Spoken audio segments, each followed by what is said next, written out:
Martin Nurses Association has raised awareness of Nurses Week, holding several activities again this year.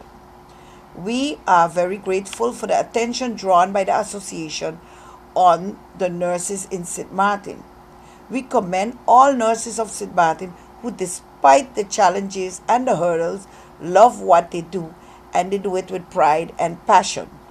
2 days ago, some members of the Nurses Association told the Daily Herald about the challenges faced by nurses in the community. One, for example, short staff at a healthcare institution, resulting in some nurses having to work lengthy hours to carry out their duties. Number two, language barriers with patients speaking other than different languages than the nurses. Number three, still not enough respect for nurses by some persons in the community. Some persons can be insensitive and harsh towards nurses. Number four, more involvement is needed for government. Government have to recognize and support nurses a bit more. Number five, participation at overseas conferences should be supported more by authorities, as whenever nurses go abroad for these events, they represent St. Martin, but they have to do a lot of begging to raise funds to be able to go. Like all other workers in our society, nurses are also challenged by the high cost of living in the society, especially for the nurses with a family to take care for. Just as other workers in the society, they have to struggle to make ends meet from paycheck to paycheck. Just as others in the society, they also are still being challenged with high food prices, the highest in the Kingdom of the Netherlands and in the region, high rent for homes or apartments, and retired nurses are challenged by the little pension they receive. Civil servants have a compulsory company pension administered by the APS, but private sector workers still do not have a compulsory general company pension. As a consequence, nurses, just as other private sector workers, will have to survive only on a social AOV pension when coming to pension age, or with a social allowance to supplement, which is a poverty income. Some are still waiting help to finish the repairs of their home.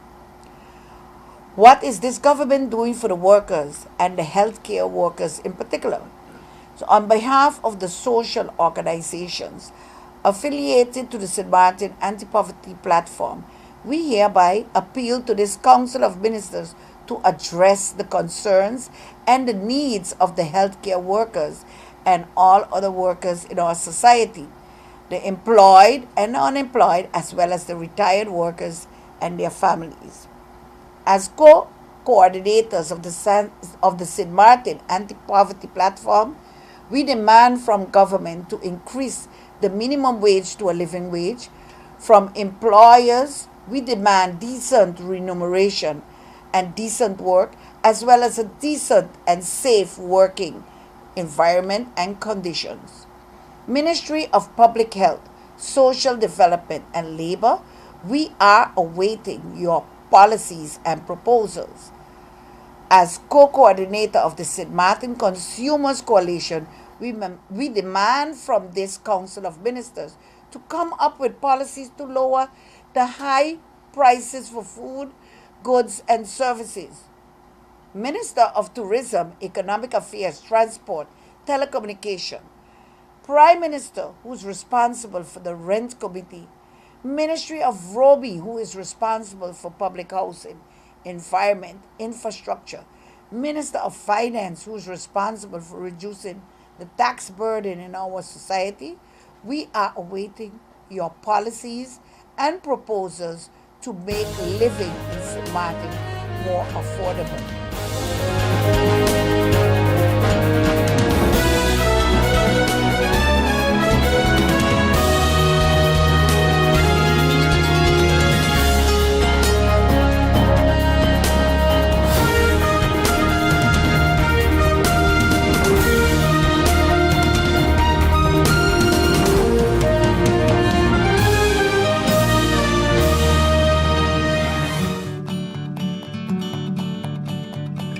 It's been said that behind every door, possibility awaits.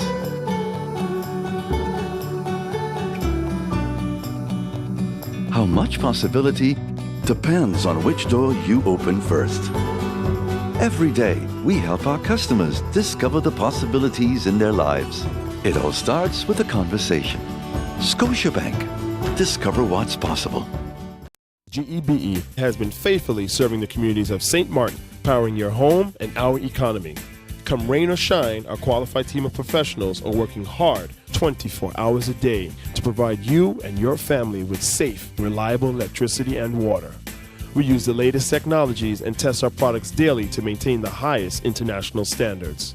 Our friendly staff is always there to assist you, whether in person, over the phone, or online. We are committed to constantly improving our products and services, making them more efficient, effective, and environmentally friendly to serve you better today and our next generation of clients tomorrow. GEBE, powering a brighter future. Our friend Megawati is here with tips to save you energy. 1. Turn your airco temperature up. 2. Use a ceiling fan instead. 3. Buy energy-saving products. Save some green with NVGEBE.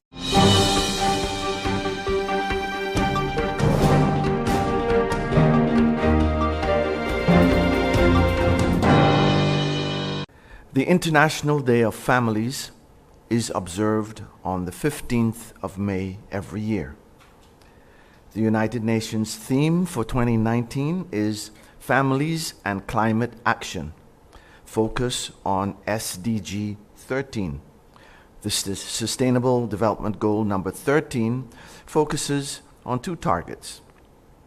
The first target is to improve education awareness raising and human and international capacity on climate change mitigation, adaptation, impact reduction, and early warning. The second target is to integrate climate change measures into national policies, strategies, and planning. As we make plans for national safety and school safety, the family is a core institution in our society that will affect how these plans are executed. Our citizens and our residents respond to circumstances based on the values inculcated at home. Therefore, it is important that parents take the responsibility of teaching their children how to prepare for natural disasters and how to respond during and after such an event. UNICEF has partnered with this ministry in our Too Cool to Loot campaign because parents seem to have passed on the wrong lesson to their children as to what to do in the aftermath of Hurricane Irma. When the family and the society are in sync with their values, our communities will be strong and our people will be resilient. Zueliga will always recover from climate-related adversities when our people are united and focused on rebuilding for a better tomorrow. The Department of Culture will host the first Creative Industries Summer Camp Open House on Saturday, May 25th, 2019 at the John Larmony Center in Phillipsburg from 9 a.m. to 6 p.m. We're calling on all stakeholders such as artists, creatives, cultural organizations and foundations, companies, entrepreneurs, summer camp teachers and volunteers to register with the Department of Culture and exhibit your summer programs and exchange information with interested parents and students. Please visit our Facebook page for more information and to get the form for registration. The deadline for registration is May the 22nd. Here's a notice about vacancies in education. The Division Public Education has vacancies for the academic year 2019-2020. It is our desire to have all positions filled before the start of the school year this August. In our recruitment efforts, the job postings were made on Facebook, and we have seen good response thus far. In the first day, 12 applications were received through our Facebook page. I want to encourage others to also submit their letters and their resumes. Send your applications to glendolyn.davis-holiday@stmartingov.org and to minocjs@stmartingov.org.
Hey ma, how you doing? You busy?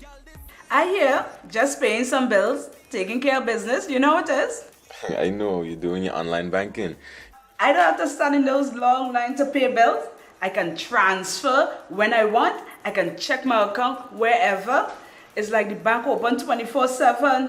I even here checking the statement right now as we're talking. How's Miami? Well, that's why I'm calling. I'm finishing up a few songs now, but I'm afraid that studio time might be more than I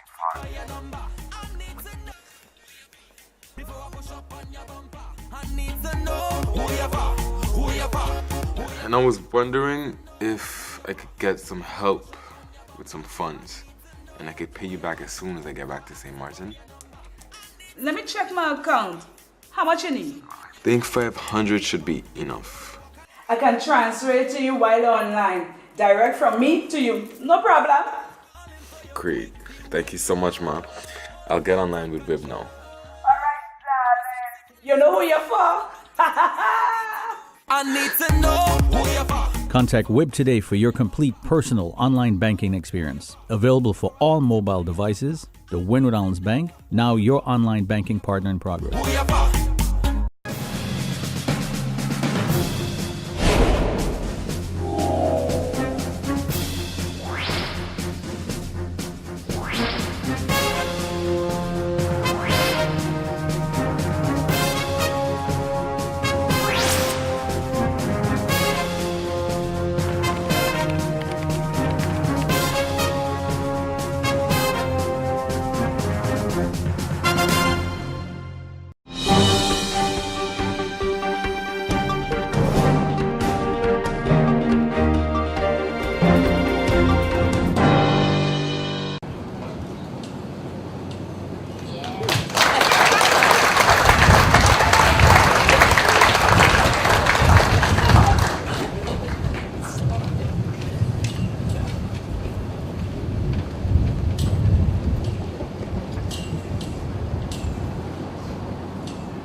It's a beautiful plaque from the class, and it says, in honor of Eugene Juliana, valedictorian of Class BPO, Class 2016, for your outstanding academic achievements and for your dedication and determination as our class leader to make sure we have succeeded in the goals we jointly set out to achieve.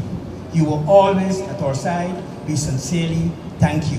The graduating class of 2016, St. Martin, May 15, 2019.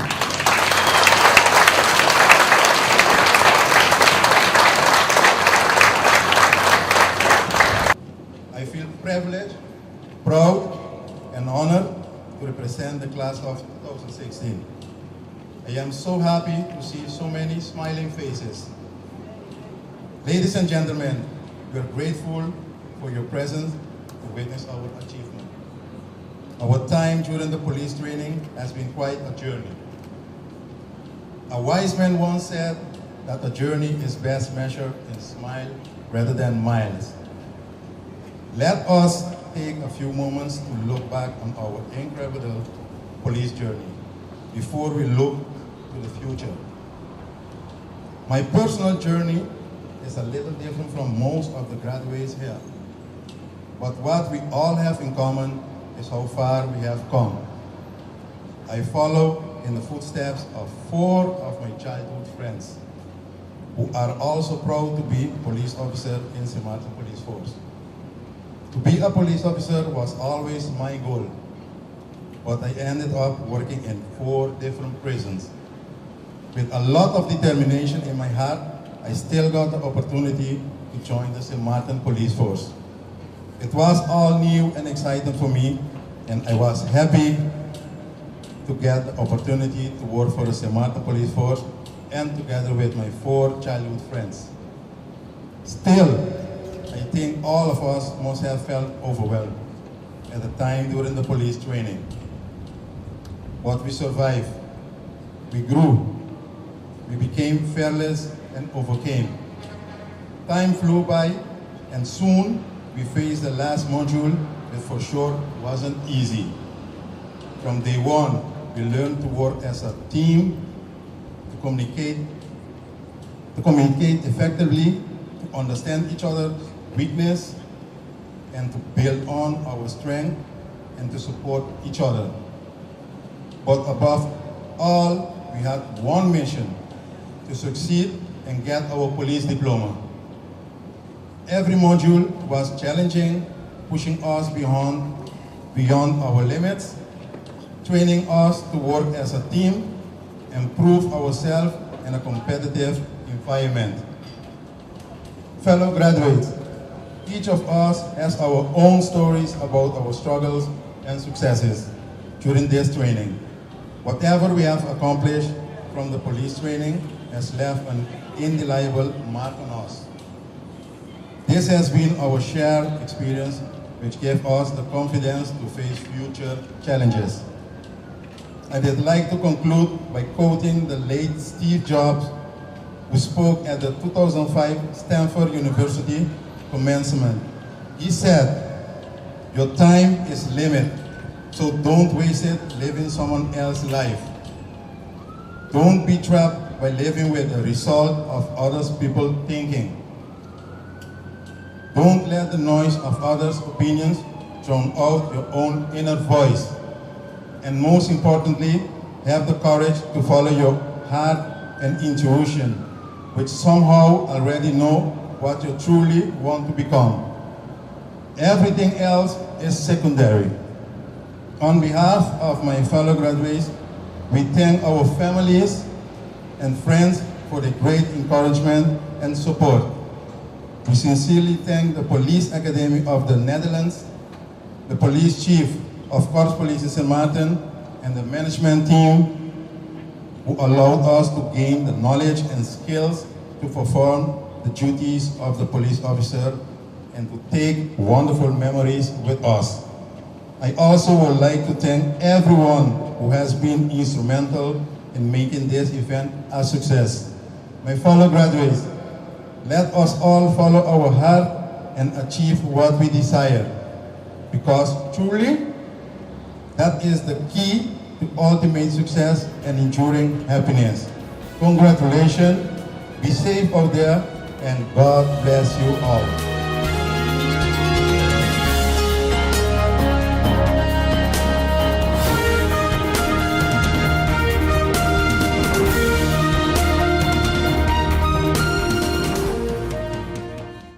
One, 2, 3, 4. This is how common it is to develop a mental illness. 1 out of every 4. 4, 4. 4. But there is hope. Today, most mental illnesses can be managed and treated. Visit your general doctor if you feel concerned about your thoughts and behaviors or have some difficulty dealing with some of life's issues. If you have been diagnosed and are suffering from a mental illness, keep in mind these 4 points to help you manage your mental health. 1. Get regular checkups with your general doctor. 2. Stay on your treatment plan to prevent relapses. 3. Find a strong support group in your family and friends. And 4.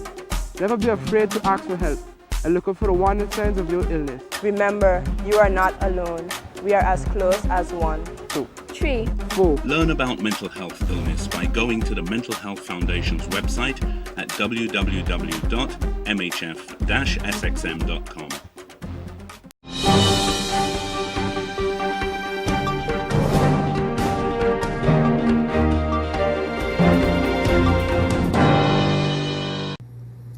Has your ministry, together with any other ministry, made any efforts to refocus on sexual abuse cases after these sexual molestation cases has started surfacing on social media? That goes back to my answer regarding the adjustments in the year plan moving forward. How is it possible that persons are often told by the police that there isn't much they can do with the information received?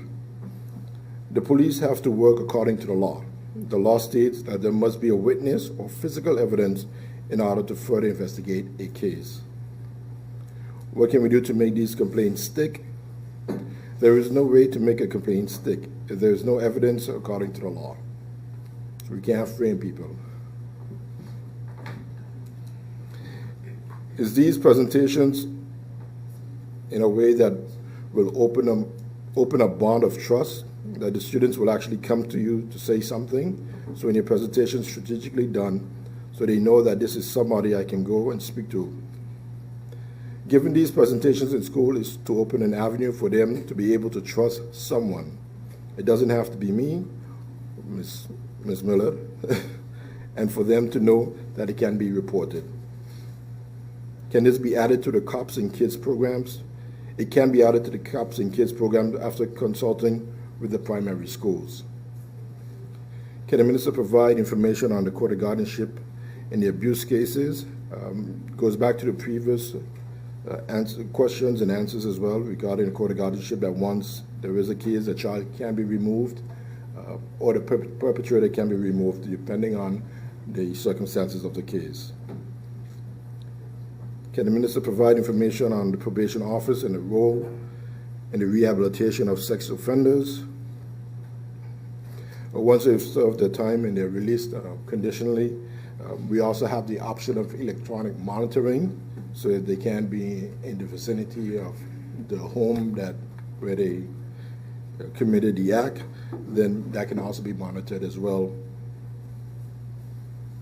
Is there a rehabilitation program as they ban from spaces with kids? No.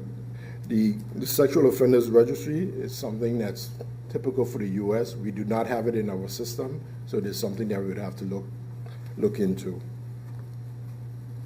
Is there currently any provision on an existing database to track and register sex offenders? I already answered that. There is no sex offender registry at St. Martin. MP Bryson, if someone comes to the police department and says that I have a lewd text message or unwanted sexual advances from my employer, I would like to know what happens step by step in that case. If the text message contains an unwanted sexual image, then this can be reported because it is a punishable act according to Article 2, 194 of the Penal Code of St. Martin. Is the Minister of Justice aware of any personnel being transferred to the Ministry of Justice in order to deal with the situation? I am not aware. What is the collaboration between the Justice Ministry and the Labor Department in addressing sexual harassment in the workplace? Again, generally this is not punishable by the law, but however, again, sending pictures or getting physical, then this is something that the police can deal with. MP Peterson, what is the collaboration between the Dutch side and the French side? On a police-to-police basis, there is cooperation with the French side of the island. But if it pertains to sexual abuse cases, there are different laws on both sides of the island. If assistance is needed, then this happens via a legal request via the public prosecutor's office. What is the size of the staff that actually handles those types of crimes? The department has 4 certified detectives who are trained and specialized in handling these types of crimes. What are the plans of the ministry to make sure that the staff has the size and also the training to make the people feel more comfortable that they can come and report these crimes and they will not go out there in the community and they don't get victimized in reporting. According to the formation, there are supposed to be 6, so we have 2 more that we can recruit, but don't forget, we also work with Sabre, Stacia, Bonaire, Aruba, and Curacao for any additional assistance if needed. And we also provide assistance to them as well. MP Arian would like things to change from we have to do and change from today on that we're doing this. We are making brochures, we're taking initiatives, we are supporting the groups who are already out there. In order to be able to say that we are spreading more awareness, we will need finances to make the brochures, radio, TV spots, and even billboards. So that would have to be adjusted in the year plan and the focus on the prevention part of it. Is there a plan on how the Justice Ministry and the Ministry of Education is going to work on addressing it? In general, we have to look at all ministries to see how we can better improve the message that needs to go out there regarding sexual abuse and molestation. What are we doing? The numbers don't match up to the outcry of the community. We are also of the same opinion that the numbers don't match, but people don't come to report for a number of reasons, and some being shame, dependency, legal status, and they also try to resolve it within their households rather than reporting it. It could be not only houses, but even in religious organizations, for example, diagnosis.